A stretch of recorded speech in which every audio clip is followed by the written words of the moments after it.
सबसे पहले तो एक डिफेंस काउंटर्स जहां पे न्यूज़ फ्लो भी लगातार पॉजिटिव है और ये सभी काउंटर्स जो है रुकने का नाम नहीं ले रहे हैं, क्योंकि आप एक लंबे ट्रेंड की बात कर रहे थे।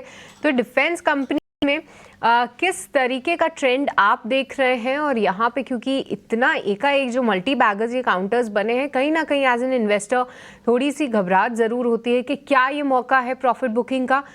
तो उस पर आप गाइड कीजिए हमारे व्यूअर्स को। और साथ ही रोहित, कई समय बाद जो है मेटल्स पे भी पॉजिटिव नज़रिया बना है। हालांकि ग्लोबली भी जितना न्यूज़ फ्लो है उससे इम्पैक्ट होता है मेटल काउंटर्स को, पर जिस तरीके के सेटअप्स अब ये काउंटर्स दिखा रहे हैं, आप कितना भरोसा कर रहे हैं मेटल की चाल पे?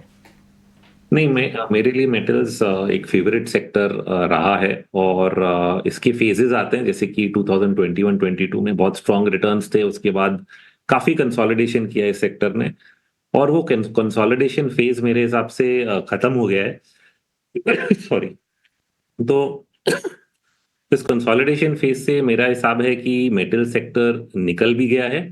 बट जो चाल है उसकी काफी धीमी रही है। वो इसलिए है क्योंकि जो डॉलर है वो बीच में काफी स्ट्रांग था, बट हमने पिछले 2 दिनों में देखा कि डॉलर इंडेक्स में कुछ वीकनेस देखने लग गई है, और इंटरेस्ट रेट्स का भी दर जो है वो कहीं ना कहीं नीचे आने की उम्मीद बनी हुई है। तो ये दोनों जो फैक्टर्स हैं मेटल सेक्टर के लिए बहुत ही स्ट्रांग फैक्टर्स रहते हैं, और जैसे जैसे प्ले आउट करेंगे मुझे लग रहा है कि मेटल सेक्टर में मोमेंटम जो है वो बिल्ड होता जाएगा। तो मीडियम टू लॉन्ग टर्म तो अक्यूमुलेट ही करना चाहिए।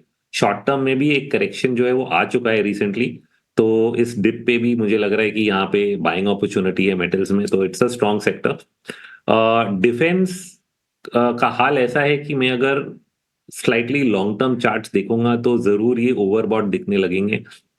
तो नई खरीदारी करने से डर लगता है। अगर मैं बहुत नीचे के भाव से लेके रखा हूं, बेचने का मन भी नहीं करेगा क्योंकि रिटर्न्स अच्छे हैं, करेक्शन भी आएगा तो बहुत ज्यादा नुकसान नहीं होगा।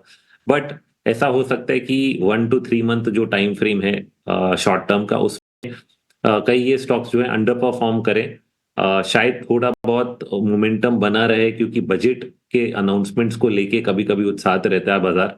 बट उसके बाद मुझे लग रहा है पीएसयू स्टॉक्स इन जनरल और डिफेंस काउंटर्स जो भी ज्यादातर पीएसयू स्टॉक्स के ही सेक्टर में आते हैं, पीएसयू स्टॉक्स जनरली मुझे लग रहे हैं कि कंसोलिडेट करेंगे कई महीनों तक, नई नई ट्रेंड बनने के पहले। तो इस फेज में थोड़ा अंडर परफॉर्मेंस देखा जाएगा। 3 मंथ का टाइम फ्रेम पकड़ के चलते हैं, और इस बीच में हम लोग को दूसरे सेक्टर्स पे ध्यान देना देना चाहिए।